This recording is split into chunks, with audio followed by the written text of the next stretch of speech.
자, 오늘 에스겔 골짜기에 마른 뼈다귀의 환상을 이제 하나님께서 에스겔에게 보여주셨죠. 그 마른 뼈다귀는 바로 이스라엘을 상징하고 있습니다. 그러면서 이 뼈들이 능히 살 수 있겠느냐? 에스겔이 살 수 있습니다. 살 수가 없습니다. 그렇게 답하지 않았어요. 주 여호와께서 아시나이다. 그때 하나님께서 에스겔에게 저 뼈들에게 말씀을 대언해라. 그러면서 말씀을 주셨죠. 그 말씀이 오늘 우리가 읽었던 5절에서 6절이죠. 그래서 생기가 불어서 저 뼈다귀에 들어가라. 그 말씀의 명령을 따라 오늘 7절에 이 에스겔이 하나님이 주신 말씀을 따라 대언하였는데, 대언할 때 어떤 역사가 일어났습니까? 소리가 나고 움직이며 이 뼈 저 뼈 들어맞고 사람의 골격이 완성되고, 8절에 보니까 거기에 힘줄이 생기고 살이 오르고 가죽이 덮이고, 그리고 생기야 또 대언하라, 생기를 향해서 대언하라 하니까 그 말씀 그대로 생기야 사방에서 와서 이 뼈다귀에게 들어가라 하니까 어떻게 돼요? 이게 큰 군대가 되니라. 그래서 여러분들이 말씀만 잘 붙잡고 대응만 해도 이런 뼈다귀가 살아나는 역사 일어날 줄 믿습니다. 그래서 여러분들이 정말 이 말씀의 능력을 체험하면서 말씀의 흐름을 놓치지 마라.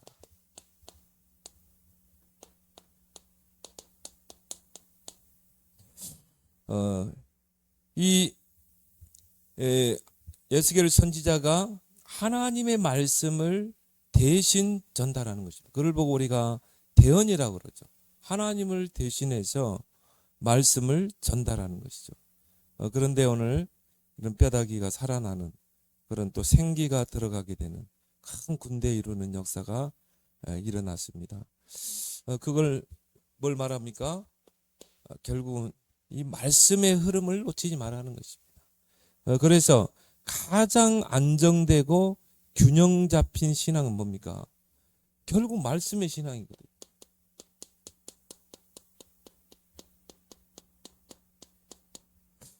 물론 많은 신앙의 형태들이, 다양한 신앙 형태들이 있습니다.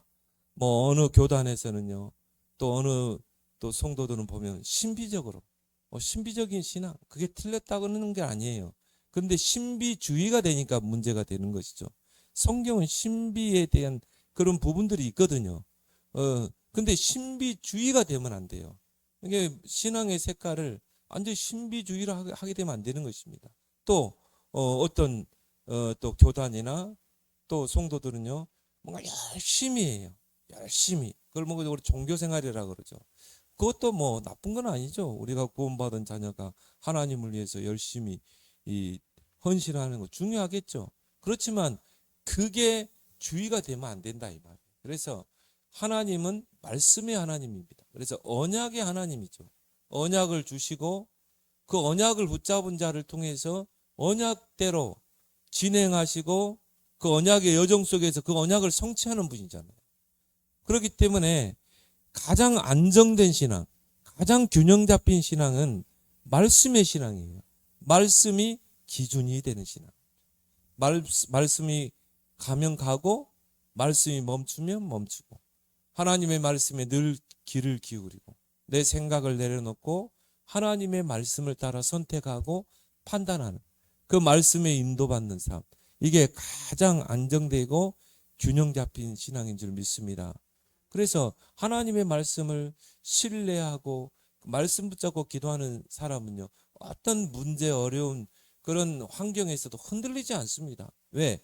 하나님 말씀은 약속으로 주신 말씀이기 때문에, 그 말씀 붙잡고 기도하고 이 말씀으로 승리하기 때문에. 여러분 주변에도 한번 보세요. 신앙이 정말 안정되고 신앙이 정말 균형 잡힌 신앙인들 보세요. 철저하게 말씀 위주로 삽니다. 말씀의 흐름을 놓치지 않습니다. 그래서 이 말씀의 신앙이 얼마나 중요하냐면요, 이 말씀 통해서만 우리 영적 성장이 이루어지거든요. 영적 성장이 뭐 우리가 열심히 뭐 기도하고 열심히 헌신하고 그렇게 해서 신앙 성장이 되는 게 아니에요. 우리의 신앙 성장, 영적인 성장은 오직 하나님의 말씀. 그래서 베드로전서 2장 2절에 보니까 신령한 젖을 사모하라고 했잖아요. 갓난아기가 이 엄마의 젖을 먹고 또 분유나 이런 걸 먹고 커가는 것처럼 하나님의 자녀도 뭐죠? 말씀의 젖을 먹고 커가야 되는 것입니다. 그래서 교회가 있는 것이고 또 하나님 말씀을 우리에게 주신 것입니다. 그래서 이 말씀으로 우리가 신앙이 성장하게 되는 것입니다. 렘넌트들도 마찬가지예요. 렘넌트들도 꾸준히 하나님의 말씀을 묵상하고 읽고 기도하는 렘넌트들은요, 신앙이 쑥 자라게 돼 있어요. 왜? 이게 말씀이 신앙의 젖이라니까요. 영혼의 양식이라니까요. 그래서 신앙이 안정되게 이 균형 잡히게 딱 성장하게 돼 있는 것입니다.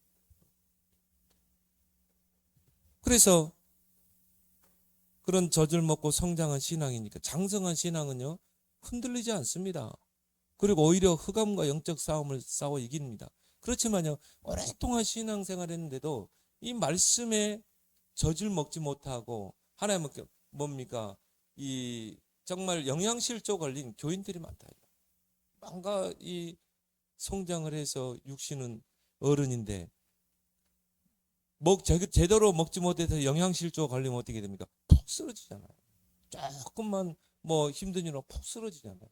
그러면 또 교인들이 전혀 힘이 없어요. 전혀 어려운 문제 환경을 넘어서지 못하는 거예요. 왜? 딱 보면 알죠? 영적인 성장이 안 되는 것입니다. 그래서 우리가 늘 우리는 말씀을 사모하고 그 말씀을 가까이 하는 그런 신앙이 돼야 될 줄 믿습니다. 왜 그렇습니까? 하나님의 말씀은 베스트셀러가 아니라 이 말이죠. 하나님 말씀은 하나님께서 감동을 통해 주신 말씀입니다. 모든 성경은 하나님의 감동으로 된 것이다. 그래서 뭡니까? 구원에 이르는 지혜가 있느니라. 어떻게 하면 우리가 구원을 얻을 수 있는가? 그 지혜가 하나님 말씀에 있는 것입니다. 그래서 구원에 이르게 하고 또 모든 성경은 하나님의 감동으로 된 것으로. 원어에 보면요, 하나님의 입김이 불어넣어졌다. 하나님이 호흡을 불어넣었다. 그 똑같은 단어가 하나님이 사람을 창조하시고 그 코에 생기를 불어넣으시니 하나님께서 이 호흡을 입김을 불어넣은 것입니다. 생명이 된지라. 그 하나님의 입김이 이 불어넣어진 말씀이라. 그렇기 때문에 혼, 영, 관절고수를 찔러 쪼개고, 그리고 그 말씀은 우리를 교훈하고 권면하고 바르게 하고 의로 교육하고, 하나님 말씀 우리의 교과서가 되는 것입니다. 우리를 의로 교육하는, 하나님의 백성으로 선한 일을 행하는데 능력이 되는 말씀이에요. 그래서 이걸 알았던 다윗은 시편 1편에 복 있는 사람은 여호와의 율법을 즐거워하여, 하나님 말씀을 즐거워하여 주야로 묵상하는 자다. 여러분들이요, 정말 하루에 시간을 할애해 가지고 조금이라도 성경을 조금 읽어보세요. 그때 하나님이 여러분에게 큰 은혜를 주십니다. 여러분이 각인 뿌리 체질이 바뀌게 되고 영적으로 성장하게 되는 것입니다. 그리고 하나님 말씀은 우리 안에 있는 틀린 각인, 그 각인된 거는 뿌리 내리기, 체질, 이걸 다 바꾸는 게 하나님 말씀이거든요. 결국은 각인된 대로 뭡니까? 인생은 가게 돼 있어요. 뿌리 내린 대로 뭡니까? 열매 맺게 돼 있어요. 그리고 뭡니까? 체질대로 운명은 가게 돼 있는 것입니다. 그래서 이거를 우리가 완전히 뒤바꿔야 되는 것입니다. 그러지 않으면 이게요, 결국은 회귀 본능, 결국은 옛날로 돌아가는 것입니다. 그러니까 출애굽한 게 중요한 게 아니라니까요. 출흑암을 해야 되는 것입니다. 아직 흑암에서 못 나온 거죠. 몸뚱이는 나왔지만. 그래서 이 각인 뿌리 체질을 바꾸는 것이 바로 말씀이다. 그래서 말씀의 검, 성령의 검 그랬죠. 그래서 우리 안에 왜 우리가 응답이 없는가? 왜 우리에게 역사가 안 일어나는가? 씨와 밭으로 예수님을 비유했잖아요. 그래서 우리 안에 뭡니까? 길가봐. 우리 안에 복음 아닌 다른 것들로 다 뭡니까? 굳어져 가지고. 특히 창세기 3장, 6장, 11장. 이게 다 굳어져 가지고. 구원받은 성도인데요. 성령의 소욕을 쫓지 않고 육체의 소욕을 쫓고. 정말 성령 인도받는 게 아니라 육신의 인도를 받고. 하나님 중심이 아니라 나 중심. 내가 막 하나님 앞에 헌신하고 막 뭐 하는데도요. 뭔가 모르는 송공과 출세. 이런 것들이 내게 딱 굳어져 가지고 길가밭이 되어 있는 것이고. 이건 뭐 불신자에게만 적용되는 겁니까? 아니잖아요. 기존 신자 안에 이런 길가밭이 돼 가지고 말씀의 씨가 들어가지 않는 거죠. 그러니까 새해가 와서 좋아하는 사단이 그 말씀을 뺏어버리는 거죠. 그러니까 말씀이 귀에 들려오지를 않는 것입니다. 왜? 사단이 그 마음과 생각 속에서 말씀을 뺏어가고. 결국은 틀린 각인 뿌리 체질로 인해서 뭡니까? 우리 안에 돌. 이게 딱 아직도 남아있는 것입니다. 그래서 말씀의 씨가 뿌리를 못 내리는 것입니다. 뿌리를 신앙에 뿌리가 없어요. 그러니까 이런 신앙은요, 조금만 이 태풍 불고 하면 다 넘어지게 돼 있어요. 그리고 뭡니까? 정말 신앙의 성장이 안 되는 거죠. 씨가 땅에 뿌려 싹이 나서 이게 자라야 되는데 이 가시가 그 기운을 다 맡고 있는 것이. 세상의 염려, 육신의 종욕. 그것 때문에 신앙 성장이 안 되는 거죠. 예수님이요, 너무 잘 비유한 거죠. 그래서 길가밭은 어떻게 해야 돼요? 쟁기질 해가지고 다 갈아엎어야 돼요.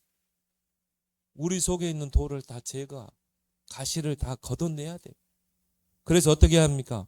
옥토로 만들어야 돼요.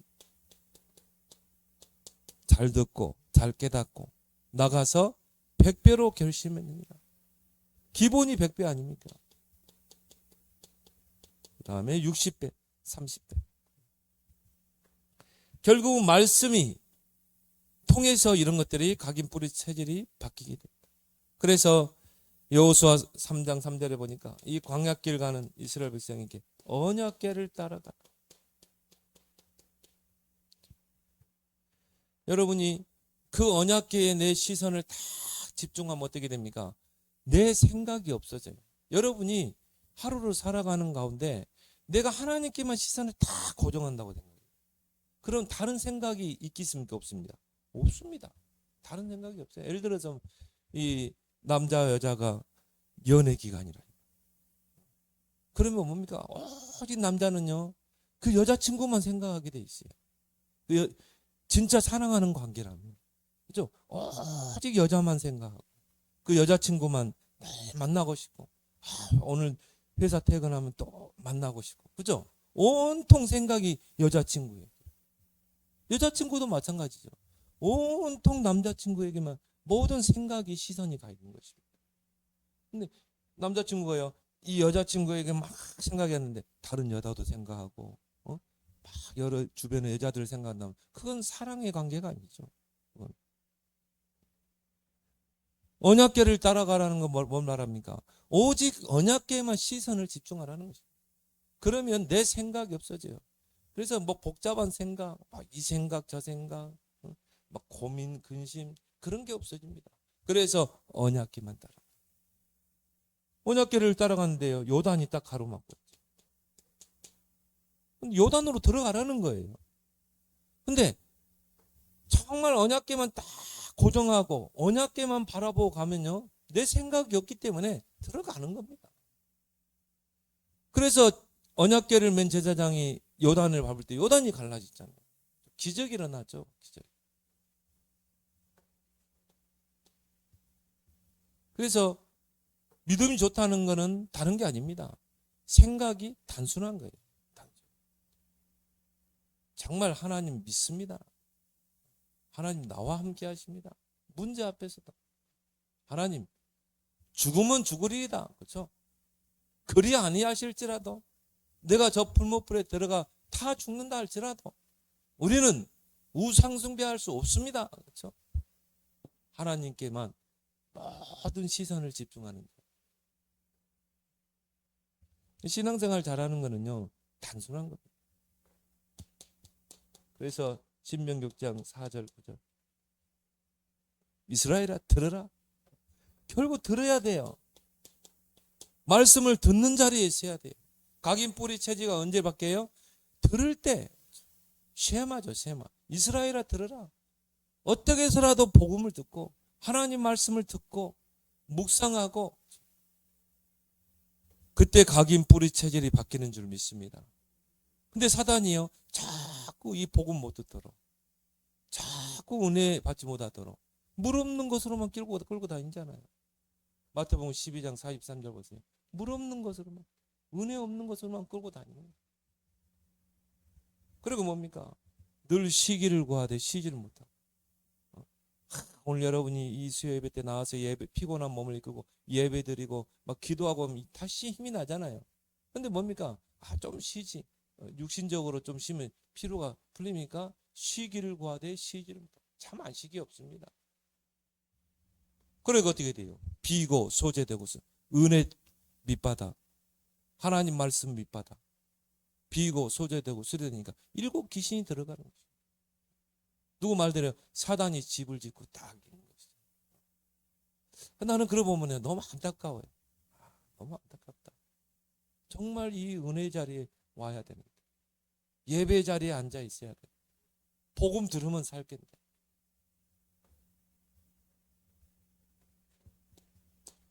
그래서 이 말씀의 능력을 체험해라.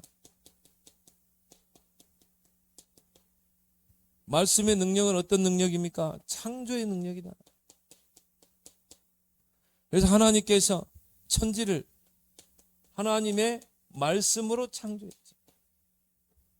히브리서 11장 3절에 모든 세계가 하나님의 말씀으로 지어진 줄을 우리가 아나니. 지금도 마찬가지입니다. 우리가 말씀 붙잡을 때요, 이런 창조의 역사가 일어나는 것이죠. 말씀은 어떤 능력이 있습니까? 치유의 능력이 있습니다. 히브리서 4장 12절. 혼령 관절 골수를 다 찔러 쪼갠다고. 그래서요, 영적으로 정신적으로 시달린 사람이 정말 말씀에 집중하고 말씀 듣고 묵상하고 기도하는 그 삶이 집중되면 치유되게 돼 있는 것입니다. 영적인 상태, 정신적인 상태, 치유되게 돼 있어요.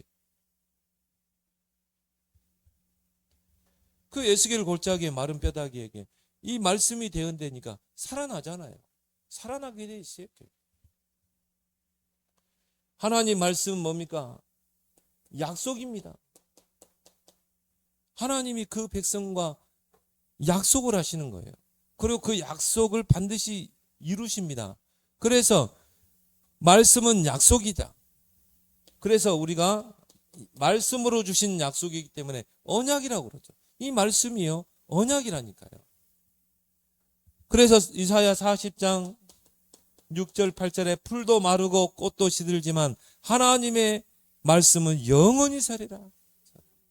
이 나는요, 한 달 됐나요? 그래도 오등하네. 근데 결국 뭡니까?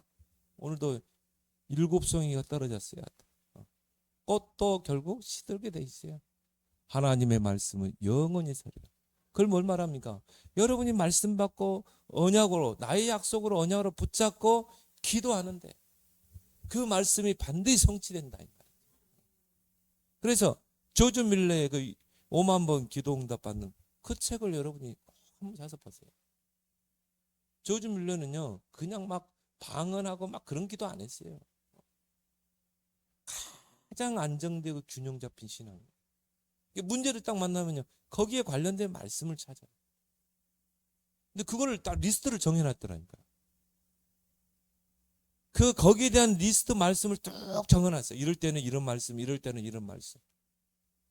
그 말씀 붙잡고 기도하는 것입니다. 뭐 특별하게 기도한 게 아니라니까요. 그냥 골방에 들어가서 단지 무릎 기도를 했죠. 방석에 구멍 2개 날 정도. 그 앞에서 말씀 붙잡고 하나님 앞에 기도하는 것입니다. 하나님께 부르짖는 것입니다. 하나님께 들이내면서 히스기야가 어떻게 합니까? 그 선전포고문, 아수르 왕이 보낸 선전포고문, 항복문, 그 항복문 그거 들고 성전에 가서 그거 펼쳐놓고 기도했잖아요. 하나님 보세요. 아수르 왕이 항복하라고 하면 살려주겠다는데 하나님 도와주세요. 보좌의 능력으로 역사해 주세요. 말씀 붙잡고 기도하는 것입니다. 그래서 마태복음 5장 17절 18절에 풀도 이 하나님 말씀의 1.1핵도 땅에 떨어지지 않고 성취된다. 그래서 여러분이 붙잡으면 여러분 개인과 가정과 업의 현장에 반드시 성취될 줄 믿습니다. 그래서요, 이 말씀이 우리 마음속에만 머물러 있는 게 아니라 이게 이제 현장으로 가야 되거든요. 오늘 에스겔 골짜기에 그 마른 뼈다귀를 살려야 되거든요. 말씀의 현장화죠. 성전 문지방에서 흘러나가는 물이 모든 죽은 현장을 살려야 되거든요. 그래서 하나님의 말씀이 현장으로 들어가면 다 살아나게 된다. 소생케 된다. 그게 에스겔 오늘 본문 읽었던 37장 아니에요. 저 마른 뼈다귀 거기 하나님 말씀이 대언되니까요. 사방에 흩어진 뼈들이 탁 들이맞아가지고 사람의 골격을 이루고 또 거기에 심줄이 돋고 살이 돋고 근데 생기가 없어. 그러니까 또 하나님이 이 말씀을 대언하라. 그래서 생기야 사방에서 불어서 저 마른 뼈다귀에 들어가라. 하나님 말씀 대언하니까 어떻습니까? 생기가 불어넣어 이게 다 살아서 일어났다니까요. 큰 군대를 이루게 돼요. 소생케 되는 역사. 에스겔 47장에 성전 문지방에서 흘러나가는 물이 흘러차고 넘치는. 처음에는 발목, 무릎, 허리, 목, 나중에는 뭡니까? 잠겼다. 잠겨버리면 죽죠. 죽은 사람은요, 내 생각이 없어요. 내 주장도 없어요. 여러분이 하나님 말씀에 잠겨버리면요, 내 생각이 없어져요. 그래서 여러분이 강단의 말씀을 받으면요, 그거를 계속 한번 다시 묵상해요. 어느 정도까지? 안 보고도 그냥 제목과 본문, 서론, 1대지, 2대지, 3대지가 다 기억되죠. 진짜 한번 그렇게 해보세요. 잠겨야 돼. 그러면요, 여러분도 모르게요, 이게 기도 제목이 딱 나올 겁니다. 하나님 주시는 기도 제목. 그리고요, 이 말씀이 이제 뭡니까? 모든 게 적용될 겁니다. 내가 하는 모든 일 속에 없어. 그게 에스겔 47장이라니까. 그게 머리까지 잠겨버리니까 됩니까? 머리까지 물이 잠기면 어떻게 돼요? 물살에 휩쓸려 가는 것입니다. 내 마음대로 여러분이 발목, 무릎, 허리 그러면요, 물살을 거슬러 갈 수 있다니까요. 거슬러 간다니까. 물살은 이렇게 흘러가는데 나는 거슬러 막 저항하면서 갈 수 있다니까. 그러니까 뭡니까? 교인들이 내 생각, 내 방법, 내 고집 하나님 말씀은 흐름 안 타요. 그래놓고 응답이 없다고 그래요. 근데 물에 잠겨버리면 어떻게 돼요? 물살에 휩쓸려 가는 거예요. 하나님 말씀의 흐름을 따라가게 돼 있는 것입니다.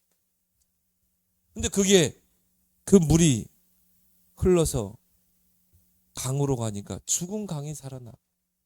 바다로 흘러가니까 죽은 바다가 살아나.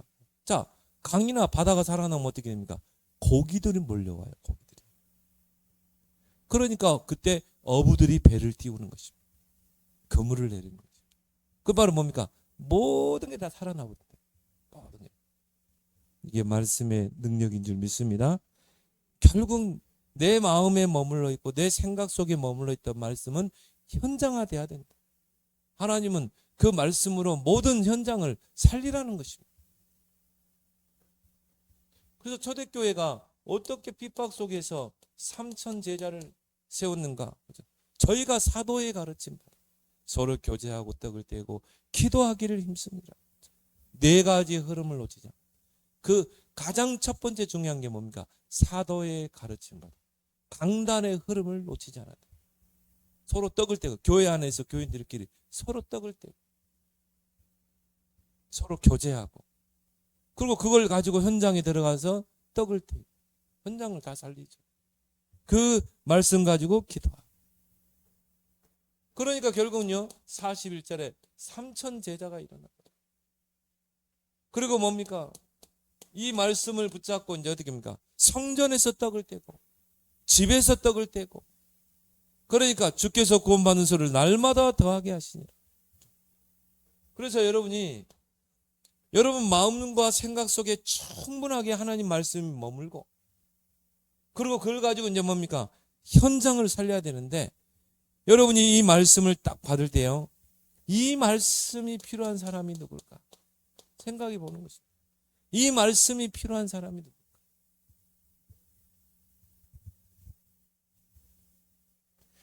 그거는요, 여러분이 여러분 주변에 전도 대상자를 놓고 여러분이 영혼을 관리하고 기도한다면 반드시 하나님이요 말씀 받을 때 이 사람이 이 말씀을 필요로 하는 사람이 누굴까 하면 딱 떠오르게 돼 있어요. 여러분이 진짜 그 영혼을 전도 대상자를 가슴에 담고 기도하고 있다면 오늘 이 사람에게 오늘 이 말씀이 필요하고 그리고 또 내가 이 말씀을 붙잡고 묵상하면서 현장에 간데 이 말씀이 꼭 필요한 사람을 하나님이 붙이시는 것이죠. 그래서 우리가 말씀을 언약으로 붙잡을 때 하나님은 현장을 준비하신다. 그래서 말씀 성취라는 게 다른 게 아니에요. 막 말씀을 막 붙잡고 기도했더니 막 장사가 막 100배로 잘 되고 그게 아니라 우리는 그런 사이코적인 그런 신앙이 되면 안 돼요. 하나님을 도깨비 방망이로 알면 안 돼요. 하나님은 신사적인 분이에요. 얼마나 멋있는 분이에요. 말씀 성취를 거기다 붙이면 안 된다. 내가 오늘 강단에서 붙잡은 말씀 붙잡고 다 내 현장에서 내 직장에서 내 지역에서 만나는 사람과 그냥 나도 모르게 툭 대화했는데 이 사람이 오늘 이 말씀 받을 사람. 나를 주 믿는 자라 알거든. 그 말씀 다시 전해달라. 이런 사람이 예비되어 있는 것입니다. 여러분이 말씀을 붙잡은 만큼 하나님은 현장을 준비하신다. 이게 말씀 성취죠. 그래서 이 말씀이 필요한 사람이 누굴까? 창세기 24장에 보니까 1절에서 27절 아브라함의 종 누굽니까? 엘리에셀. 보니까 늙은 종이었어요. 근데 아브라함이 그 늙은 종에게 심부름을 시키잖아요. 아들 이삭을 위해서 베필감을 구해가지고 내 고향에 가서. 그러니까 이 사람이요 얼마나 말씀의 흐름을 잘 타는 사람인지 기도하는 사람인지를 알게 되죠. 그래서 그 아브라함의 고향에 가서 뭐합니까? 거기서 기도하잖아요. 하나님이 나를 순적하게 이곳으로 보냈다면은 하나님께서 예비된 그 처녀를 만나게 해주세요. 어떻게 만나면? 오늘 내가 붙잡고 여기까지 온 말씀이 있습니다. 그 말씀을 내가 이 우물가에 물을 기르러 오는 처녀들에게 내가 전달하겠습니다. 그래가지고요 딱 기도하는데요 한 처녀가 오잖아요. 물동이도. 깜짝 놀라죠. 여러분이 그걸 한두 번만 체험해 보세요. 여러분이 강단 말씀 자꾸 전달했는데 막 이 사람이요 반응을 보여. 나에게 물을 좀 길러달라. 내가 먼 길을 왔는데 예수님도 똑같죠. 사마리아 뭡니까 수가성 우물가에서 물을 달라. 그 엘리에셀도요 나에게 물을 좀 길어달라. 그런데 거기에 반응 보이는 처녀가 있다. 이게 리브가라는 말이에요. 이제 나중에 이삭의 아내가 되죠. 그죠? 정확한 성령인도 이게 바로 뭡니까? 이게 말씀 성취라니까요. 오늘 이 말씀을 꼭 필요한 사람이 누굴까? 나의 오늘 하루 스케줄 속에 이 말씀을 꼭 필요로 하는 사람이 누굴까? 정확하게 하는 하나님 예비하시고 찾아가게 되는 거죠. 똑같아요. 장면이요 똑같더라고요. 요한복음 4장 1절 30절에도요. 누굽니까? 예수님이죠. 거기도 예수님이 사마리아 땅에 가서 수가성 우물가에서 제자들은 마을로 음식을 구하러 가고 예수님 혼자 남았다. 예수님은 항상 전도자의 삶이 체질이 되어 있는 분이죠. 거기서 전도 계획을 세우는 것입니다. 그래서 예수님 나름대로 오늘 내가 이 말씀 꼭 필요한 사람을 내가 만날 것이다. 그래서 여기 오는 처녀들 중에 나에게 물을 좀 달라. 이렇게 전달했을 때 예비된 자를 찾게. 그런데 한 여자가 사마리아 여자가 물을 기르러 오잖아요. 대화를 어떻게 했습니까? 물을 가지고 대화가. 나를 내가 목마르니 물 좀 기르다 주거든. 그러니까 막 그 처녀가요. 막 비웃듯이 이야기했죠. 당신은 보니까 저 유대인인데 사마리아인하고 상종도 안 하는데 나에게 물을 달라고 합니까? 그렇게 해서 나중에 뭐라고 합니까? 그리스도로 가잖아요. 나에게 영원히 목마르지 않는 물을 주십시오. 바로 내가 바로 목마르지 않는 물이다. 내가 바로 그 메시아다.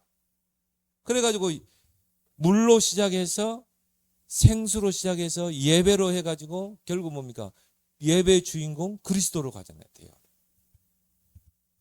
그래서 이 처녀가 어떻게 합니까? 물동이를 버려두고 빨리 가서 밥을 지어서 가족을 먹게 한 물동이를 버려주고 어디로 가요?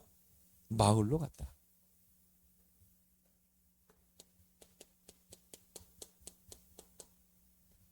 정확하게 찾아내죠.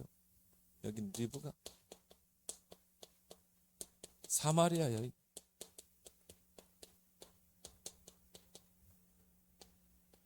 바울도 마찬가지입니다. 사도행전 16장에 보니까 이 바울이 마게도냐 첫성 빌립보에서 뭡니까? 정말 강가에 기도하러 가잖아요. 근데 바울은 항상 뭡니까? 사모늘이 삶의 중심축이 되어 있는 사람. 그래서 그 강가에 모여있는 그 여인들에게 정말 준비한 말씀을 전달하잖아요. 그러니까 그 중에 주께서 루디아의 마음을 여사 바울의 말을 청종하게 됐다. 이 만남의 축복인 것입니다. 요즘 계속 한 사람 한 사람 이야기. 그 한 사람. 말씀의 반응을 보이는 그 한 사람.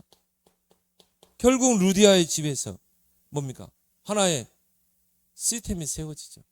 그리고 그게 빌립보 교회로 바뀌게 되는 것입니다.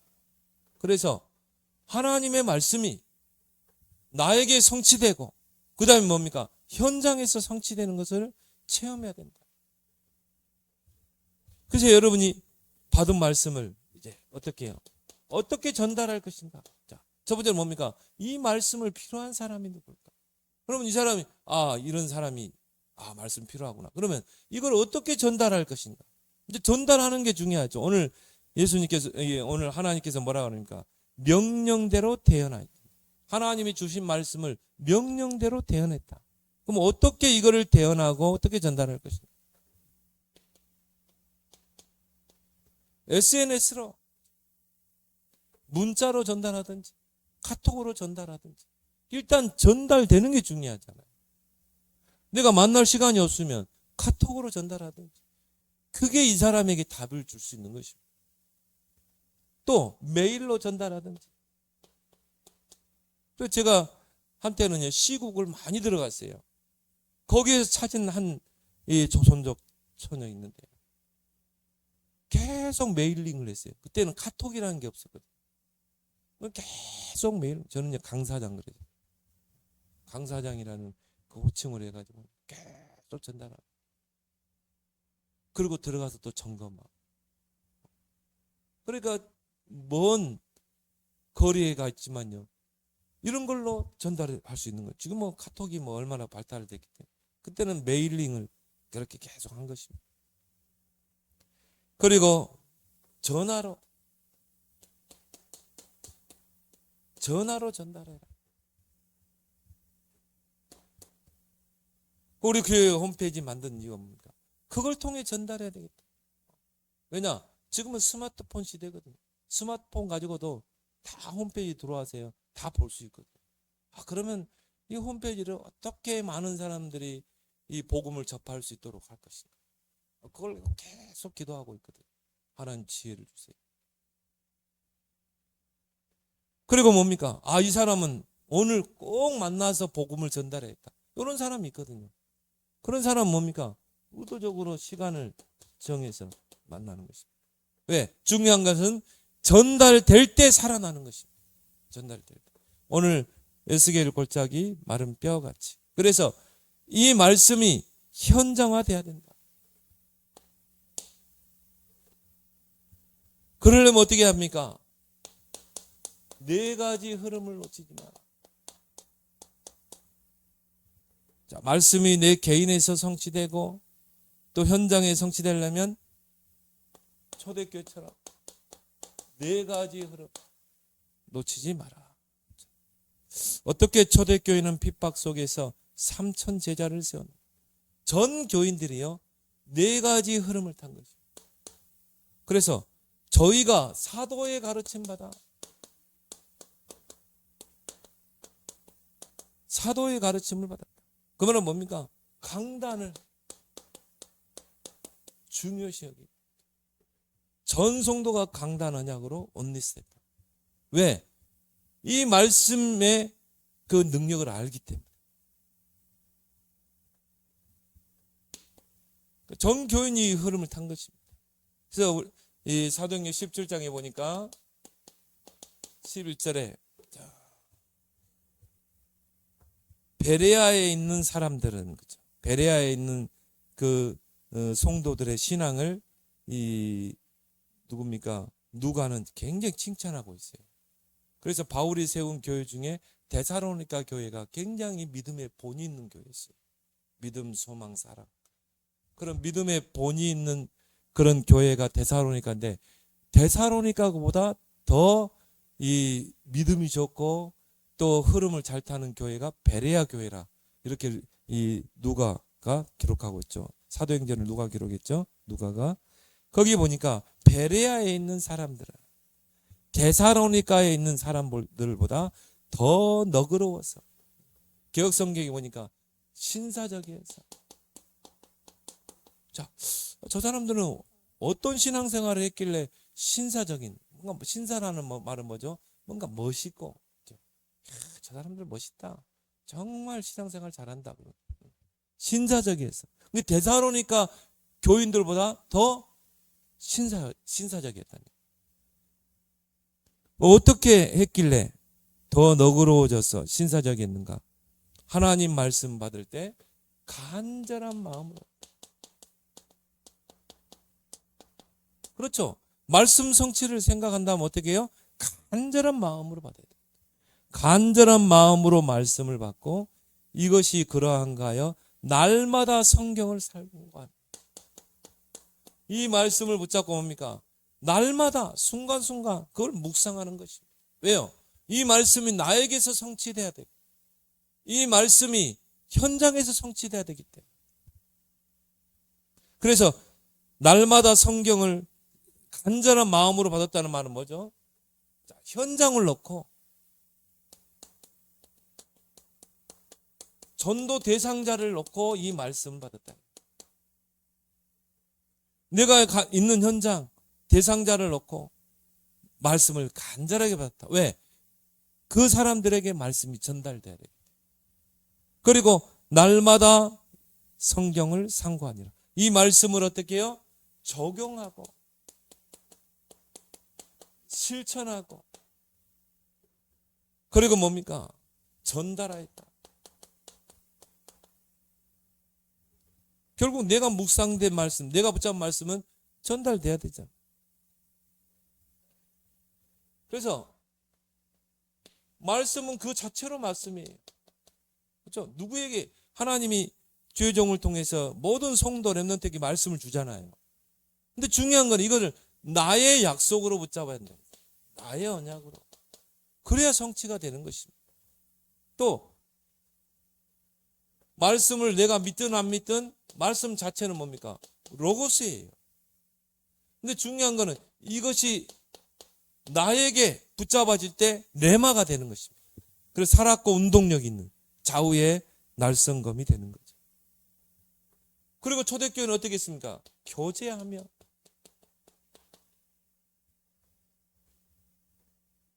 교회 안에서 이 말씀을 붙잡고 교회 안에 전달하는 것입니다. 가장 중요한 것은 뭡니까?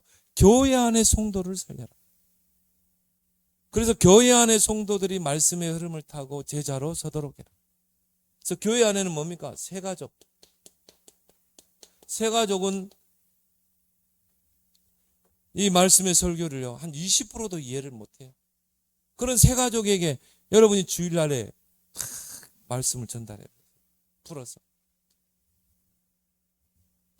서로 교제하며. 이 말은 뭡니까? 이 말씀을요, 교회 안에 사각지대, 이런 새가족, 교회 안에 소외된 자, 이런 사람들은요, 뭔가 영적으로 시달리기 때문에 잘 말씀이 안 들리게 돼 있어요. 그리고 뭡니까? 제일 중요한 거죠. 렘넌트에게. 그래서 우리가요, 말씀 받고는요, 그걸 가지고 우리 교사들이 서로 포럼하면서, 그리고 깨달은 것을 서로 포럼 딱 해보면 알잖아요. 어느 정도 붙잡았구나. 못 붙잡을 때는 어떻게 해야 돼요? 내가 붙잡은 거를 전달해줘서 붙잡도록 해줘야 돼요. 그리고 기도 제목도 딱 적으세요. 기도할 수 있도록. 교회 안에 성도들을 렘넌트에게 전달해라. 그리고 뭡니까? 교회 안에 갈급한 자, 충성된 자, 사명자가 있거든요. 이제 이 사람들에게 전달되면 어떻게 됩니까? 이게 이 사람들이 이제 현장에서 이제 이 생명운동을 일으키게. 그걸 보고 우리가 뭐라고 그러죠? 포럼이라고. 교회 안에서 서로 교제하며 포럼. 이게 주일에 이루어지는 거죠. 그래서 이게 될 때 이제 뭡니까? 현장으로 가게 되죠. 떡을 떼고 현장에서 떡을 떼는 것입니다. 자, 말씀의 떡. 여기는 교회 밖이죠. 교회 밖 현장에서. 그래서 초대교회의 특징이 뭡니까? 모이는 교회, 흩어지는 교회. 주일교회, 평일교회. 평신도 중심의 현장교회. 자, 이 말씀을 받은 성도들이 6일 동안 흩어져서 교회 밖에서 이 말씀을 전달하는, 떡을 뗀다는 건 뭘 말하죠? 이 말씀을 모든 사람에게 전달해라. 모든 만나는 사람. 또 시스템을 세워놓고, 이런 지교의 미션업, 이런 시스템을 세워놓고 오는 사람들에게 이 말씀을 계속 전달해라. 그 흐름이 이제 뭡니까? 이 사람에게, 교회 밖 사람들에게까지 전달되도록. 그게 우리가 5가지 기초 아니겠습니까? 기도하기를 오로지 힘쓰니라. 이 말씀을 붙잡고 이제 뭡니까? 내 현장에서, 현장에 성취되도록 기도하는 거죠. 또 대상자를 놓고 기도하는 것입니다. 기도하기를 오로지 힘씁니다. 그런데 어떤 역사가 일어났어요? 3천 제자가 일어났다. 그리고 집에서 떡을 떼고 성전에서 떡을 떼니 주께서 구원받는 소리를 날마다 더하게 하시니. 이 모든 시작이 어디예요? 말씀, 강단을 통해서. 이걸 보고 우리가 말씀의 흐름을 타는 신앙이다. 이런 정말 먼저 여러분 자신이 말씀의 흐름 속에서 가장 안정되고 균형 잡힌 그런 신앙인으로 서길 바랍니다. 우리